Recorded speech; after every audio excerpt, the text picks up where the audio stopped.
সেইদিনা তিনিচকীয়া বাহনখনৰ চকা তিনিটা যিমান আগুৱাই গৈছিল, মোৰ স্মৃতিবোৰেও মোক সিমান বেগেৰে ৰিঙিয়াই মাতিছিলে। আজি আকৌ আহিছোঁ নিজৰ উকা সমাধিত শ্ৰদ্ধাঞ্জলি দিবলৈ। হাতত চোন এপাহিও ফুল নাই, সকলোবোৰ দেখোন একেই আছে, মাথো তুমিহে সলনি হ'লা।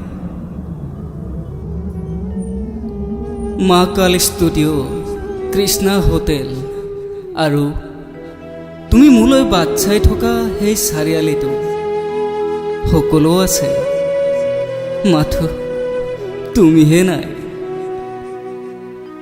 আৰু আজি মই তোমাক বিচাৰি বা চাবলৈ অহা নাই, যদিও পুৰণি ঠাইত আকৌ দেখা পাওঁ তোমাক, অথবা লগ পাওঁ তোমাক, ভাবিম, মই ভাবিম যেন আজিহে প্ৰথম দেখিলোঁ তোমাক। আমাৰ আগতে কোনো চিনাকিয়েই নাছিল।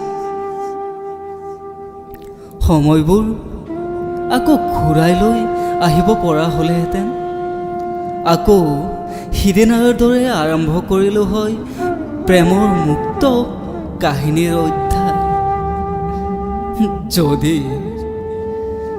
যদি তেনেকুৱা হ'লহেঁতেন আৰু নগলোহেঁতেন মা কালী ষ্টুডিঅ'লৈ, আৰু নীৰৱে হাৰে ৰোৱা সেই কবিতা নিলিখিলোহেঁতেন, তোমাক ভাল লাগিল হয়, সেই বুলিয়েই তোমাক ভাল নাপালোঁ হয়, সেই বুলিয়ে তোমাক ভাল নাপালোঁ হয়।